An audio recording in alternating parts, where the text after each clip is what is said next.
I've got something in this little case that's going to improve your photography in harsh lighting conditions. I've got Marcella here with me, and I'm going to talk about it on today's episode of Ask David Bergman. Hey there, everybody. Welcome back. Here I am, as always, answering your photography questions. You've probably got photo questions. You know what to do by now. Go to AskDavidBergman.com. Submit your questions right there on the site. I just might pick it to answer here on a future show. I'm here in lovely South Florida. I'm actually in Coral Gables, Florida, not too far from where I grew up. I'm on vacation, but I'm doing a video just for you guys because we never sleep here at Adorama TV and the photo questions keep coming in. But I'm fortunate to have with me the lovely Marcella. Thank you so much, Marcella, for coming in. She is the 2019 Miss Hispanic USA. What an honor to photograph her today. Thank you so much. But basically, I got a question that was sent in by Greg R. And Greg wants to know, I bought a plain white pop-up reflector to help take portraits of people outdoors in the sun. What are some of the best ways to use it? Thanks, Greg, for sending in that question. It's actually a great question that's perfectly appropriate for myself right now. Like I said, I'm on vacation with my family down here in South Florida. And when I'm on vacation, I don't really like to travel with a whole bunch of photo gear. When I'm working, I carry lots of bags of stuff. But on vacation, I want to keep things as light and simple as possible. But if I have the opportunity on vacation to photograph Miss Hispanic USA, I want to make sure I have enough gear with me to really make a decent photograph. So my go-to item, of course, besides the camera and a lens, is in this bag right here. What this is the Lastolite Halo reflector. Now, when you think of a reflector, you usually think of those pop-up reflectors that you have to fold up to put away, and those are fantastic. There are many, many sizes and shapes of those kinds of reflectors. For me personally, it's a little challenging to travel with that because even folded up, they're still a little on the big side, and if I'm just bringing a suitcase with clothes, I don't really want to have to fit that thing in there. So this thing is something I travel with even when I'm on tour. With my bands that I tour with, I always have this in my bag just in case. This is incredibly versatile, and you can see it folds up very, very small. I'm going to show you exactly how it gets this small. It comes in this little case. We're done with that. We don't need that anymore. But basically, we've got the hardware and the diffusion. The hardware simply opens up like so, and when these things all fit together nicely, you wind up with a perfect circle. Right? Or pretty close to a perfect circle. You snap it together at the end here, and now we're starting to look like a real reflector, right? Then you just take the diffusion. They do have different types of diffusion you can get. This is, Greg, you asked about the simple plain white reflector. So this is just the white. I believe it's a one-stop, might be a two-stop diffusion. I honestly don't remember. But all you do is you clip these things around, and you don't have to watch me do this. I'm going to speed it up, but this is how it goes.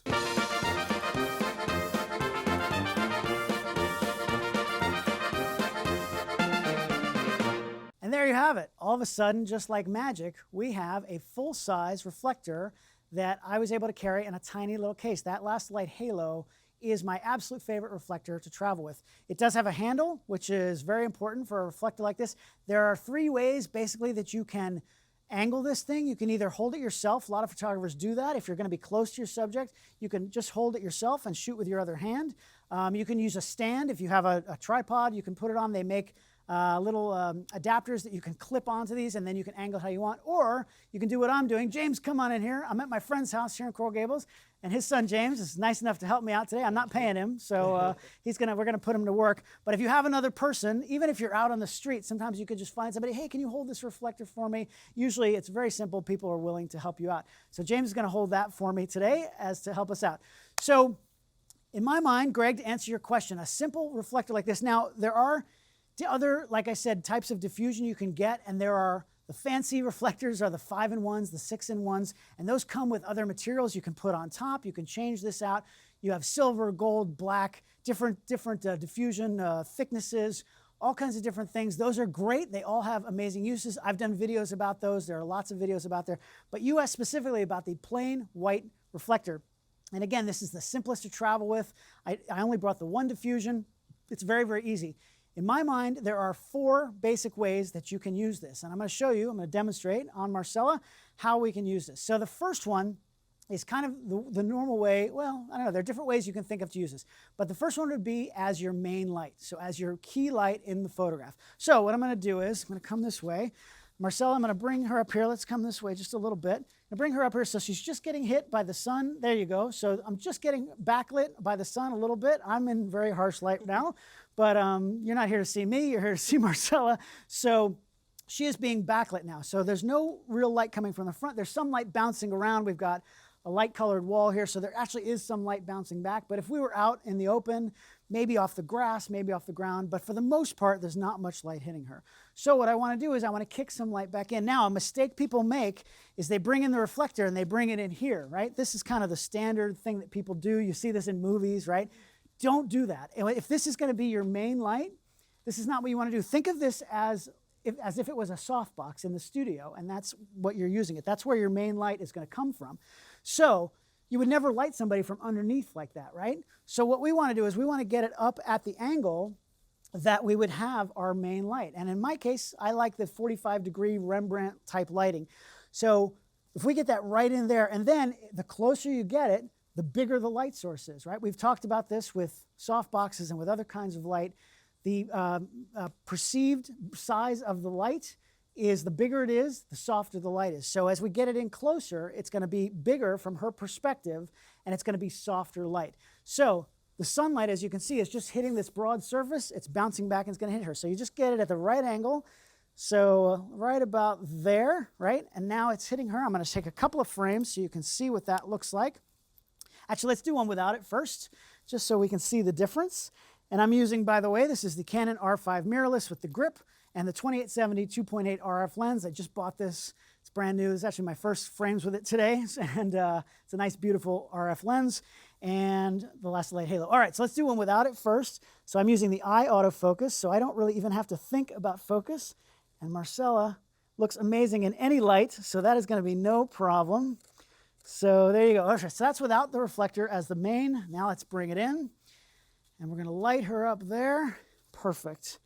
And there we go. And this is the same exact exposure. I haven't changed my exposure. There you go. Beautiful. Marcella, a couple of frames, and we've got a perfectly good headshot out of that, right? So that's one way to do it. That's using this as your main. The other way, a lot of times people use it as a fill light. So what we're going to do is we're going to switch places. So now she's in the sun. So come up a little bit so you're not out of our frame here. Now, horrible, horrible light. Now again, Marcella looks good in any light, so it's impossible to make her look bad, but generally we want to use the most flattering light as possible. So I'm going to do a frame first without the reflector. I'm going to change my exposure so that we get the right amount of light here, and boom. And you can see how horrible that is.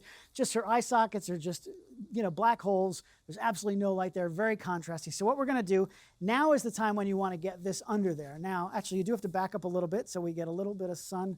There you go, hitting this reflector. We want to make sure the sun is hitting the reflector and then bouncing back up into her. And we want to angle this thing just right so that it gets, and you can ask the model sometimes to hold it so you can get it in just out of frame, right about there. Let's see, let me see, let go for a second. So that's without it. And then we just got to get the right angle, kind of like that, just to fill in that side there, because the light is sort of coming this way and it's going to bounce right back in. And then I'm going to sneak in right here and perfect. Great. There we go. Excellent. So that's how you would use it as a fill. A very different look. This light is very, very harsh. Not necessarily, wouldn't be my first choice of how to do it, but if I had to shoot in that kind of light, you definitely want to fill in just to even out those shadows a little bit. You're never going to get as much light from underneath as you would from the sunlight, but it's going to just bring up those shadows a little bit so it's not quite as harsh. The third way I would use this is actually my favorite way. And this time, if she's in the harsh sun, let's go back into the sun here. If she's in that harsh sun, come this way just a tad. Now what we want to do is hold that reflector over her head as a scrim. So go ahead and just keep it up. So now we're blocking all of that sunlight from hitting her. And now the only light that's really hitting her is just the ambient light that's coming. It's a little, uneven depending on what we've got a building here again. So we're getting some light kicking back. But it's much more flat than if we weren't doing this. And this is, I think I said, like a two-stop diffusion. So there's still some light hitting her from above, so it looks natural, but it's blocking enough of it that we're not getting that harsh light. So now I'm going to take a couple frames here. And again, I have to open up my exposure. And you can see, good, good, good. Perfect. Amazing. So that's really easy. That's sort of the simplest way. If I was doing this in the studio, come on out of the sun. If I was doing this not in the studio, but if I had strobes out here, flashes out here, I might do that and then even add in some light from the front, a softbox, that I can control. I've done this with a black reflector overhead so that it blocks all the sun, and then I can backlight her and front light her, and it just gives you way more control even in this harsh lighting situation. So those are kind of the 3 traditional ways to use a pop-up reflector. The 4th way is a little unusual, but something that I also like to do in a case like this. We're outdoors and I want really a different kind of a look. So what I can do is actually use this as a background. So go ahead behind her. And she's now in the shade. So I'm not, but there we go. She's in the shade and I just have her, I'm just doing a headshot. So that background is just going to be solid white now. So let me come here and just do a couple of quick frames. Marcel is a pro. She's got this perfect, amazing. Good, last couple frames. I'm using the eye autofocus, which is locking in on her eyes perfectly. Perfect. Excellent. Amazing. So you can see with just this simple pop-up reflector, I've got 4 completely different looks. And by the way, one other thing you can do with this, like I said, if you have strobes and you're traveling with those, you could even, if you want to use this as your key light and you're just not getting the angle that you want or the light isn't in the exact right place, you could even use this. I've done this with a speed light and just pop a speed light into it. If you have it at the same angle as you would a softbox, that 45-degree high angle, and pop a flash into it, and that light is going to bounce back. You can create your own sunlight and then use it that way. So there are so many ways you can use this simple pop-up reflector. Again, I love this halo because it travels really nicely, folds up really small, and it's super easy to work with. So there you go. I got all my help here today. I really appreciate you guys being here and helping me out. Greg, I hope that answers your question. Remember, if you guys have questions, you know to go to AskDavidBergman.com. Hopefully you're already a subscriber here to the Adorama TV YouTube channel. If not, go ahead and click that button down below. Use the little bell icon. You'll be notified of all the new shows as soon as they come out. I'm also still offering my one-on-one Zoom consultations. You can work with me directly if you have a very specific question about business or photo technique, or you want me to do a portfolio review. You can also check that out at AskDavidBergman.com. Remember, I'm back here every Monday, 10 a.m. Eastern with a brand new question. I'll be back here next week. I know they're going to join me. I hope you guys will join me at Ask David Bergman.